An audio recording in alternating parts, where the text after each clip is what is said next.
Olá, sou o professor Júlio Anderson e hoje nós iremos trabalhar o ITR. Aula passada, aqui no YouTube, nós vimos a função e as características gerais do imposto.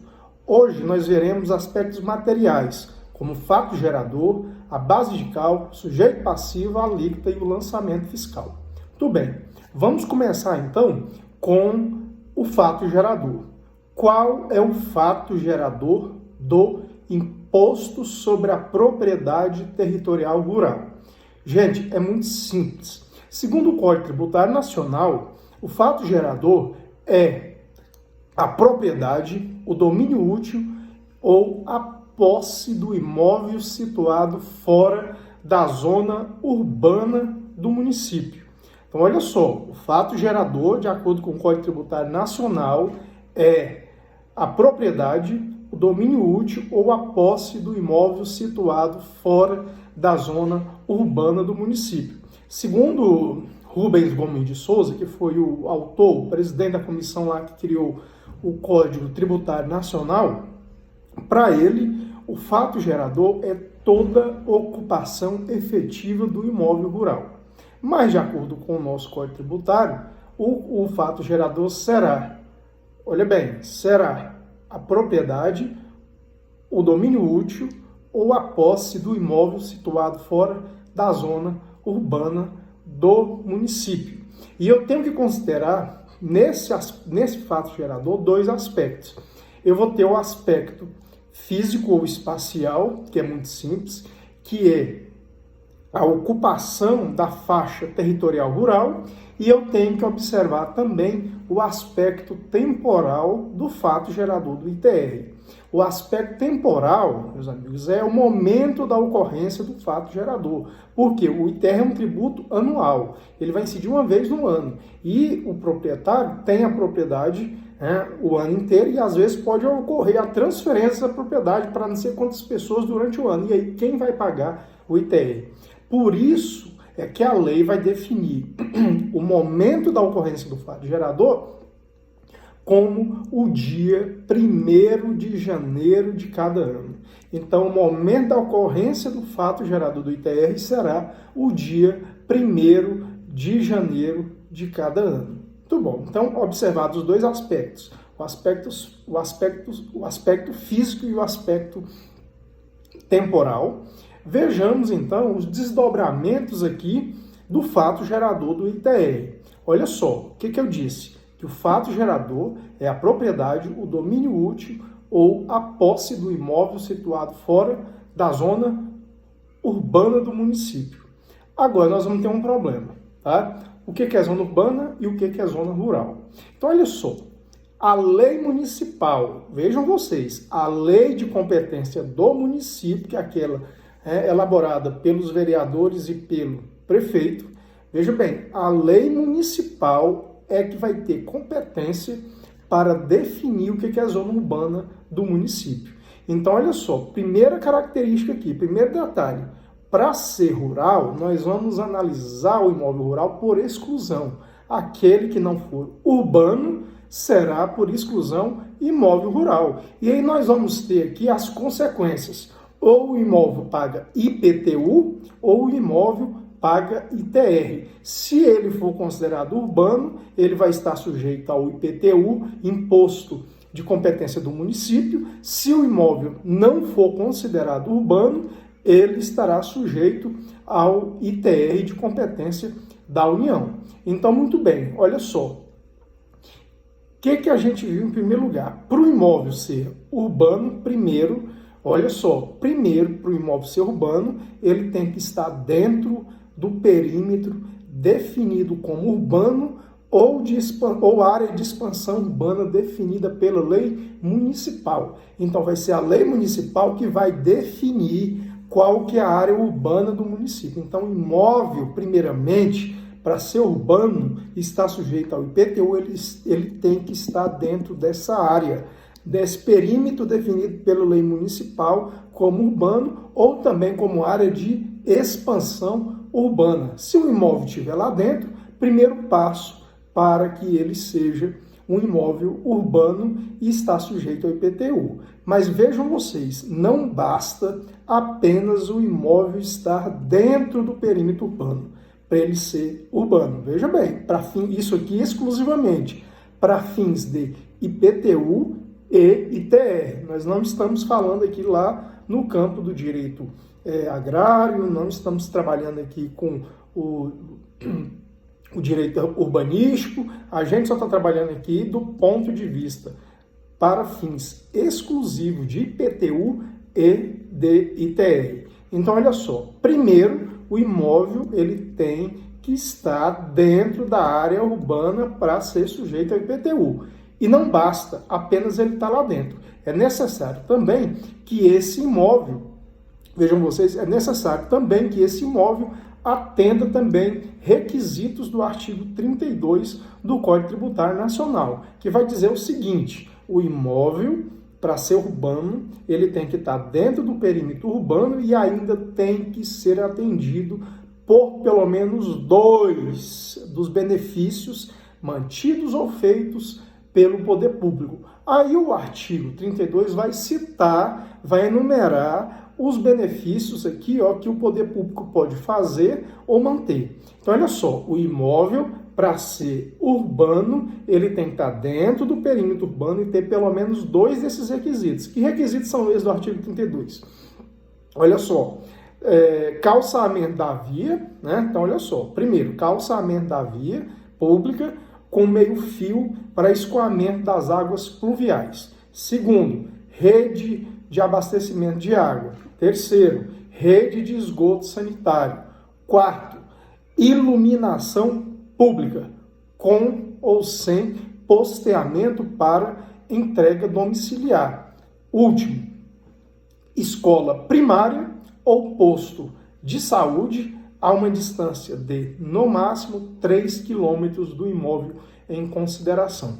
Então, vejam vocês, se o imóvel estiver dentro do perímetro urbano e for atendido por pelo menos 2 desses requisitos, esse imóvel estará sujeito ao IPTU e não ao ITR. Agora, se o imóvel estiver no centro da cidade e só tiver um desses benefícios, nesse caso, ainda que ele esteja no centro da cidade, mas se só for atendido por um único benefício, ele vai estar sujeito ao ITR e o município não pode cobrar o IPTU nesse caso, apesar do imóvel estar no centro da cidade. Então, para ser urbano, estar sujeito ao IPTU, o imóvel tem que estar no perímetro urbano ou na área de expansão urbana e ter pelo menos 2 desses requisitos. Então, quanto ao fato gerador do ITR, esse é o primeiro aspecto, que é quanto à localização.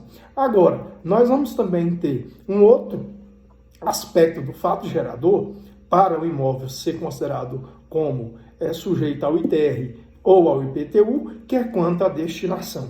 Então, olha só, o imóvel, independentemente da sua localização, que se destinar à exploração rural, ele vai estar sujeito ao ITR também. Então, se você tiver, por exemplo, um grande lote no centro da cidade, você pegar esse lote e utilizar para produção rural, esse imóvel ele é claramente explorador de atividade agrícola ou rural, então ele não vai pagar IPTU, ele vai estar sujeito ao ITR. Então, veja só, o ITR e o fato gerador do ITR é por exclusão. O imóvel que não for urbano será considerado rural e estará sujeito, então, ao ITR. E aí, meus amigos, nós vamos ter aqui uma imunidade aqui. É importante falar que um aspecto importante aqui do fato gerador é a imunidade. Olha só, nós vamos ter uma imunidade aqui específica no que diz respeito ao ITR. Olha só, a Constituição Federal proíbe a incidência do imposto sobre a pequena gleba rural, desde que o seu proprietário não possua outro imóvel e desde que ele trabalhe a terra em regime de economia familiar. Então, olha só, terá imunidade a pequena gleba rural cujo proprietário não tenha outro imóvel e desde que ele trabalha a terra em regime de economia familiar. Ah, professor, o que é pequena gleba rural? Gente, a pequena gleba rural aqui, para fins, tá, de ITR, vejam vocês, aqui para fins de ITR, nós não estamos lá no direito agrário. É muito simples, ó, a lei foi lá e definiu que pequena gleba rural será aquele imóvel que apresentar as seguintes dimensões. Vejam vocês, primeiro, imóvel, aquele imóvel que tiver até 30 hectares e estiver localizado em qualquer local do país. Então, o imóvel de até 30 hectares é considerado como pequena gleba rural. Segundo, o imóvel de até 100 hectares localizado na Amazônia Ocidental ou nos pantanais mato-grossense e sul-mato-grossense. E terceiro, o imóvel de até 50 hectares localizado na Amazônia Oriental e no polígono das secas. Então, olha só, é considerado pequena gleba rural o imóvel de até 30 hectares, localizado em qualquer ponto do território nacional. Segundo, o imóvel de até 100 hectares, localizado na Amazônia Ocidental e nos pantanais mato-grossense e sul-mato-grossense. E, por fim, o imóvel de até 50 hectares, localizado na Amazônia Oriental e no polígono das secas. Então, o proprietário da pequena gleba rural, que trabalhe em regime de economia, a terra em regime de economia familiar e não possua outro imóvel, terá imunidade no que diz respeito ao imposto. Muito bom. Então, meus amigos, esse é o fato gerador do imposto. Quem é o sujeito passivo do ITR? Quem é a pessoa obrigada pela lei a pegar o dinheiro do ITR e entregar aos cofres da União? Muito simples. É o proprietário, o titular do domínio útil ou o possuidor do imóvel rural. Então, o sujeito passivo do ITR é quem? O proprietário, o titular do domínio útil ou o possuidor do imóvel rural. Esse é o sujeito passivo aqui do ITR. E qual é a base de cálculo? Gente, a base de cálculo do ITR é muito simples. Olha só, a base de cálculo é o valor da terra nua tributável. Olha só, o valor da terra nua tributável. Significa o quê? Que do cálculo do ITR eu vou excluir as benfeitorias que o imóvel possuir. Então, eu só vou tributar o valor do solo, e cada área tem um valor. E aí eu vou precisar, por exemplo, do módulo. Agora sim eu preciso do módulo fiscal, porque cada região tem um valor de módulo. Então, eu vou excluir as benfeitorias, eu vou excluir aqui as construções, eu vou excluir as florestas plantadas, eu vou excluir aqui as culturas permanentes ou temporárias. Às vezes tem uma plantação, por exemplo, uma plantação de soja, que pode ser mais cara, valer mais do que o próprio preço da terra.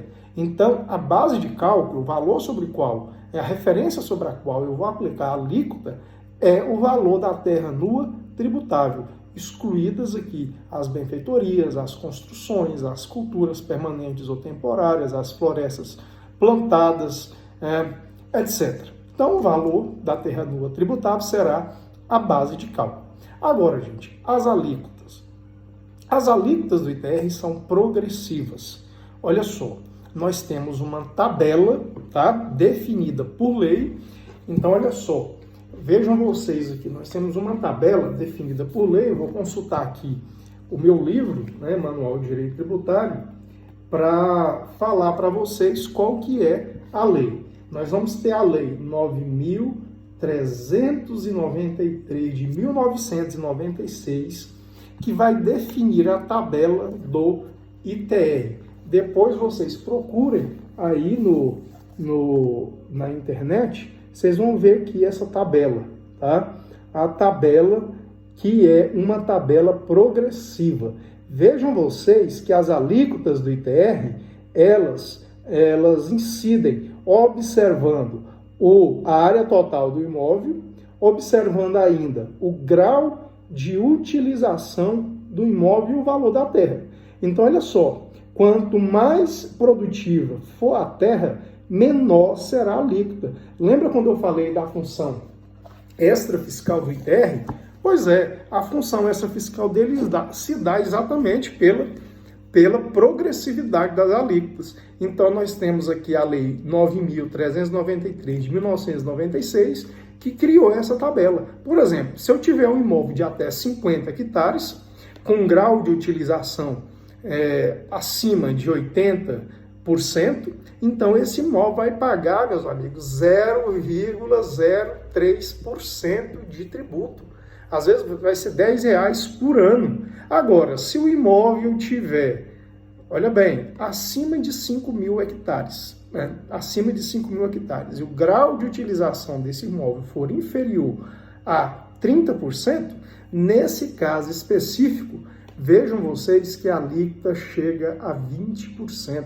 Então, se uma terra, por exemplo, custar R$10 milhões, por ano, esse proprietário será obrigado a pagar 2 milhões de ITR. Olha o tanto que não compensa manter um imóvel rural improdutivo. Imagina você ter que pagar 2 milhões todos os anos por conta de um imóvel rural que não está te dando retorno financeiro nenhum. Então você vai ter que ser obrigado ou dar produtividade ao imóvel, e aí a vida do país inteiro melhora, porque gera mais emprego, a economia melhora, é mais alimento disponível na mesa, o preço cai, o país exporta mais, é menos pessoas tumultuando as cidades, porque tem mais disponibilidade de trabalho no campo.